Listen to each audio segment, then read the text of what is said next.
pakinggan ho din natin si General Torre, mga kababayan, patungkol po dito sa mga missing sa Bungero. Dahil may narinig ako na si General Torre nga po ang una o ang nagpabukas nitong kaso ng mga missing sa Bungeros. IDG pa lang siya.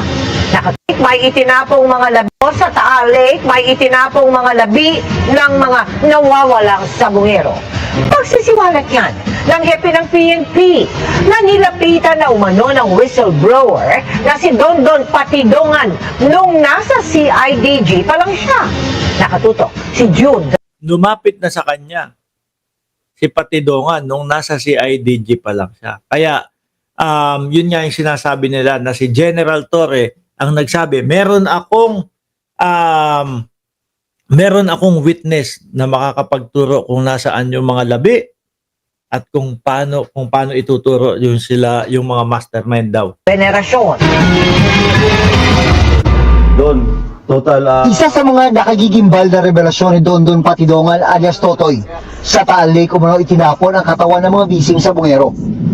Pero sabi ni PNP Chief Nicolas Torre III, based on our information, hindi naman sa Taal ang disposal, no?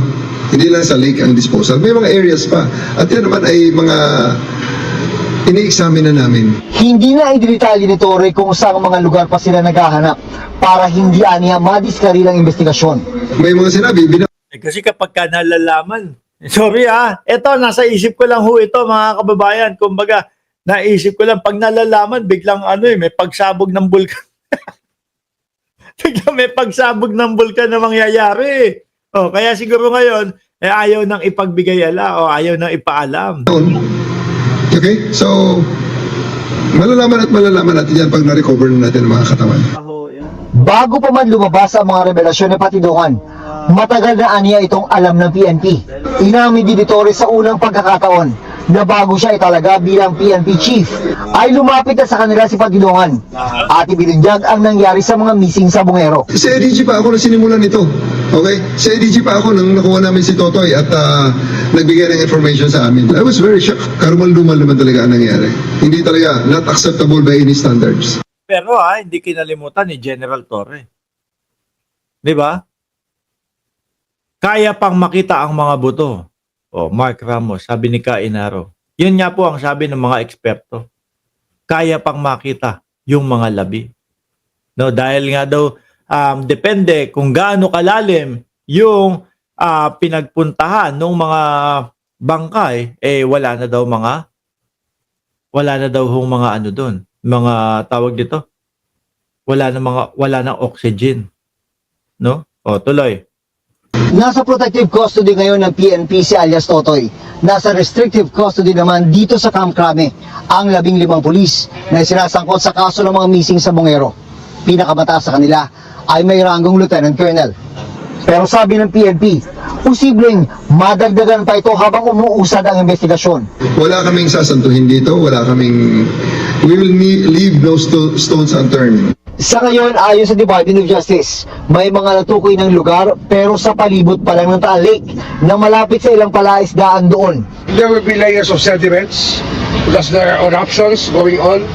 There will be... Sabi ni Jemmy Boy Bahe, may backup ang isabong may backup ba ang isabong ng Duterte? Panahon ho yan ni dating Pangulong Duterte, lumaganap yung isabong na yan. Di ba? Nung panahon ho nila yan. Anyway, mga bossing, yan nga. Yung mga sinasabi mga kababayan, na suspect po diyan sa pagdaklo, diyan sa mga kuha diyan sa mga sabungero, may pinakita po si Patidongan dito, mga bossing. No?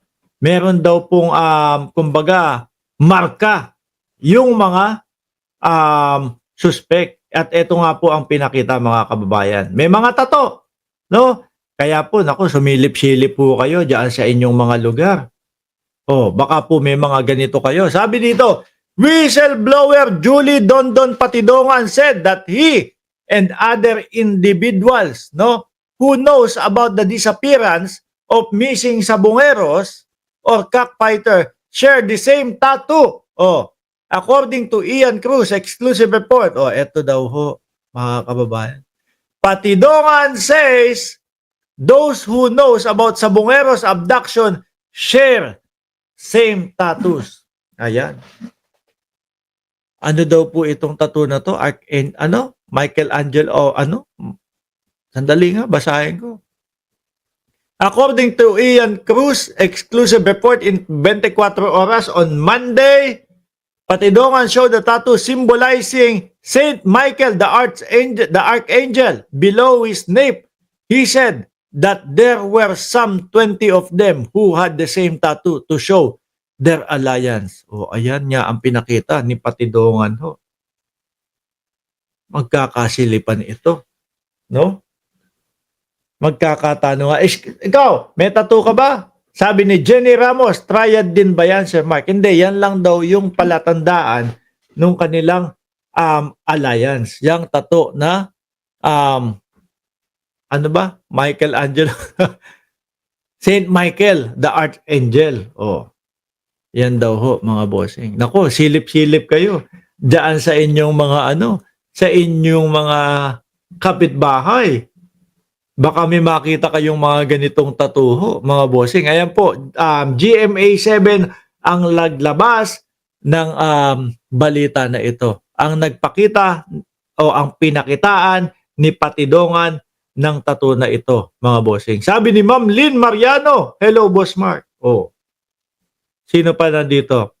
Sabi ni Sir Archie Beroya, makukuha pa siguro mga buto basta exact location sisirin nila. Rektahan na po kaso sabi malawak daw po yun no? Malaking lugar daw po yun Oh, una siguro maghahagilap tapos pag umabot na doon sa kung saan yung lokasyon, ayun sa pool na. Lalo hong paniniwalaan si Patidongan o si alias Dondon o si alias Totoy kapag una payagan. Di ba? Una, pag pinayagan ng P-Box na, kalkalin po yun. Kaso mukhang merong, ito yung pinapakita natin. Meron pong ang P-Box may banta po ang P-Box, mga kababayan Sa Taal update, ayan Siyempre ho, sasabihin nila, hindi pwede, bawal, no? Kasi delikado ngayon ang Taal. Baka kayo masabugan. Ayan. Dapat ginawa din ni Pulong yan. Ipakita ang dragon sa likod niya. Hindi nga Ewan ko kay Pulong. Ba't hindi pa pinakita? Total naman, ang sinasabi niya wala siyang alam o wala siyang tato. Sabi ni Senaida Plogio, kawawa yung mga pinatay, kadami yung mga kaluluwa nila umiyak sa sinapit nila. Sana magkaroon na sila ng hustisya at manahimik na ang mga kaluluwa nila. Sa ngayon ho, mga boss chipamo, sir, yan pong balita po dyan, gitna lang po talaga tayo, no? Mahirap pong kumiling agad dyan dahil wala pa naman po tayong mga nakikita. Lahat po yan, hearsay muna, no? Ang importante ito, meron tumatayo na sinasabi na testigo daw po siya at nabibigyan ng pag-asa yung mga kamag-anak ng mga Sabongeros, mga boss. Kapagod. Mga boss chipa mo, sir. 700 viewers. Ako po ay magpapaalam na sa inyo, no? Kakatapos lang po ng dito sa amin, ng long weekend. Kaya medyo magpapahinga na po. Maraming salamat. Huwag niyo pong kalimutan na mag-subscribe, mag-like, at mag-share po. At doon sa late naman po, pwede niyo naman po itong panoorin ng replay. Maraming salamat and God bless po sa ating lahat. Mga